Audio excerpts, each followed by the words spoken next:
Okay, here we go. Here's a 10-minute recap of the concept and basic ideas that we talked about today in week 3, Introduction to the Concepts and Methods of International Relations. I briefly went over the learning outcomes, which all have to do with the weekly topic, which is world order, and I've suggested that at the end of this lecture you should be able to understand what order is. You should also have an understanding of what the state is. And we'll also be talking very briefly at the international system, international society, and Westphalian order. And hopefully by the end of this lecture you'll feel comfortable to use those terms and start to understand what they mean a little bit more. Very quickly we went back to the week 2 definitions and origin stories that we talked about, and I suggested to you that these are actually very important as we move forward and to carry them with you and not to forget them.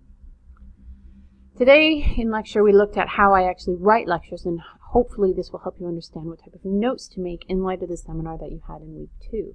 So I took you through how I structure the lecture, and I linked this to the types of questions that you should be asking so that you can think about what information you want to record while I'm talking to you and while we're having discussion. So the lecture, very briefly, we had a brainstorming session looking at and trying to understand why we live in states. We then moved to understand what world order is, define it and interpret it. We looked at Westphalian order and highlighted the role of territory. And then we started looking at alternative forms of order before we talked about systems and societies. So, to begin with, we looked at the state in international relations, and I offered you some theoretical observations, highlighting in particular the territoriality of a state, the fact that it has a decision-making organism, like the government, is legally sovereign, and that it doesn't exist in isolation. There are other states in the world as well. And then we wondered, why do we have a state? Why do we live in it? We talked about that for a little while. And then I pointed out a few things. States have not always existed. Territorial division of states is not necessarily fixed, and they are states. They are not the only way that we can organize ourselves. We are constantly reimagining and discovering new ways of understanding the world around us, and so it's not unreasonable to suggest that the idea of a state might change. I then went on to talk about how we got to where we are by offering you a couple different historical definitions of order. We looked at ancient Greece and the idea of how unity came from a harmony between the world the social world and the natural world. I then went on to give you a Christian interpretation of order and talking about what is now referred to as a corrupt human nature and the fact that we are constantly having to worry about how we understand conflict. And I gave you the example of St. Augustine of Hippo. We then went on to talk about societal definitions of order, in particular the idea that order is the overall patterning of society and indeed of all societies and the precise relation between different parts of such society.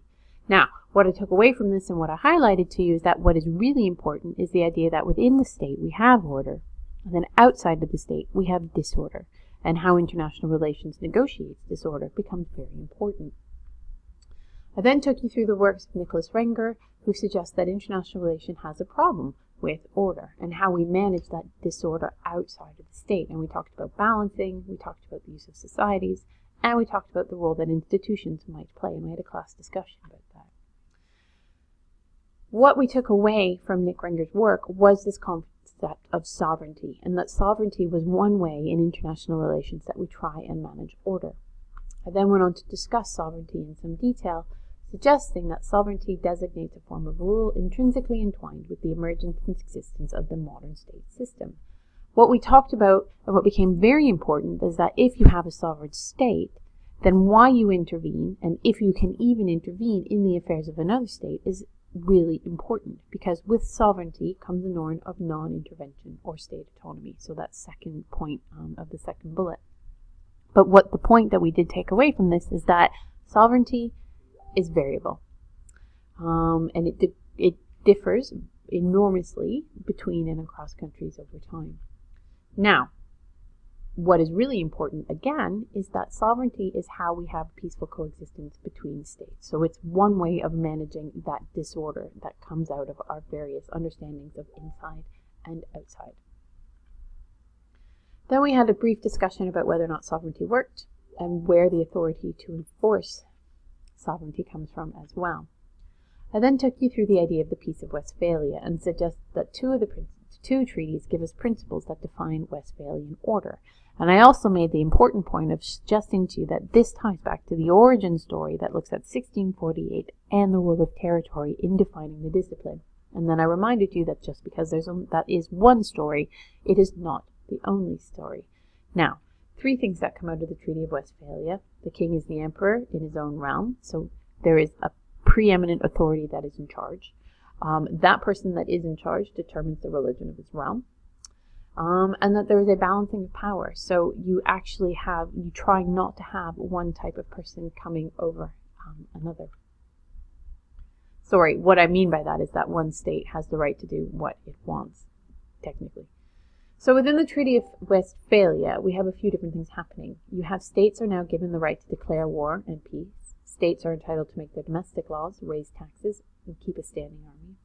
And then you have this idea that you can create fortifications and alliances without the prior consent of the emperor. Obviously, what we talked about was how this has an impact on history, and that this is emerging and evolving at a particular moment in time. So obviously you have to take all of these ideas and interpret them accordingly. Here, when we were talking about Treaty of Westphalia and the idea of rule, we turn to the works of Ruggie, and I've given you a picture of the citation here that you can go and have a look at. The link that you need is below the citation. Basically, what Ruggie is suggesting is that politics is about this idea, rule, and how we interpret it. But when he's writing his article in 1993, what he's saying is that this is actually, we need a new way of talking about the problem of order, and we don't actually have a way to negotiate this concept. So part of his idea and part of his article is suggesting different languages and different words that we can use to do that. Now, what I also showed you is that there was a relationship between some of the arguments that he was making and some of the arguments that Nick Rankin was making, and that comes through the concept of modernity. Although I did point out to you that at this stage we won't be talking about modernity that much. It's just something that you should notice and then bear in mind for future.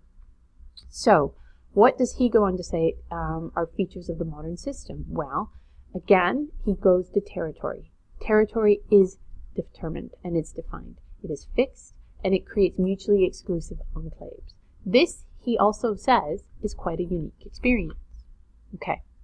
That being said, there isn't one way of understanding how the modern system that we are now living in came to be. We need to bear in mind. So the question then becomes, how did we get to states?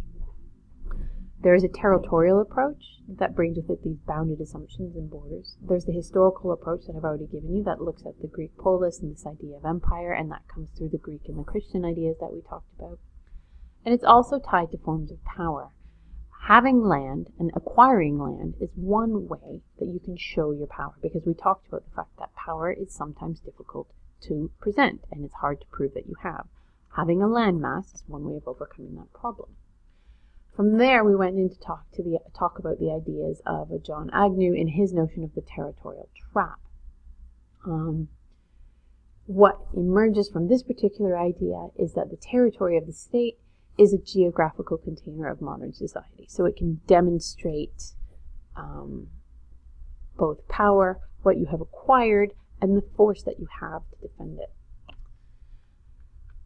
After that, I asked you the question, could things be different? And are there different ways of understanding order that aren't necessarily based on territory? So I suggested that you could look at kinship, consanguinity, and I gave you the example of citizenship and passport applications and asked people what type of passport they held and how many they had based on bloodlines and different ways of thinking through where we belong. I also offered up the idea of nomadic orders that control migration routes, and we looked in very briefly at the idea of Mongolian tribes. And I suggested to you that this wasn't necessarily about fixed demarcated boundaries, but actually about the land that you required to travel through to get to places. As the lecture drew to a close, I asked you the question, are things changing? And what does the European Union offer for the free movement of peoples and boundaries and borders and territory? And I suggested that the Schengen area is one area that you might want to think about when you start to think about how things might change in terms of order, because already we're seeing in the EU that boundaries and borders are different, and that you don't necessarily have the same idea of a checkpoint as that you would have in a traditional Westphalian approach. We also looked at globalization, and we talked about problems and different ideas that states would need to work together on to achieve shared outcomes. So the environment was one thing that we talked about, having to have various climate agreements in place so that we can work together towards mutually recognizable goals. We talked about international finance. We also talked about international trade and the movement of goods across borders, and what all of that means for how we understand order. We then ended the class with a challenge of refugee squats, and I gave you a little story about what it is to exist, of what squats are doing and how they are challenging the state, but also how they can't exist without the help of the state, and the fact that they are communal, they're non-hierarchical, they're communal, and they're able to deliver the basic human needs that people need. But at the same time, they can only do that because the state hasn't shut off the water and they haven't shut off the electricity. And I gave you the example of City Plaza and School 15. So the question that really remains to be discussed is, how do we make sense of all of this? And this is where I want to suggest to you that we need some political theories. Now, when I say political theory, what I actually want to turn your attention to are the international relations theories that we're going to be talking about in weeks 4, 5, and 7. Theory, I want to put forward, helps us make sense of the world around us. And here you should be thinking about the definition that Brown and Ainley talked about in week 2. So if we're going to try and make sense of why we have order and how we can understand states and the way that they exist in the international space, we do that by asking questions from either a realist point of view, a liberal point of view, and what I'm going to introduce to you after reading week is, say, a micro-political view of international relations. Now, these are by no means the only theories in international relations, but what these are being presented to you for is that so that you understand that when you go into second year, that these are the foundations, and these are where we can start having different discussions about different theories in international relations. And that's where we'll be turning our attention to in the upcoming weeks. Thank you.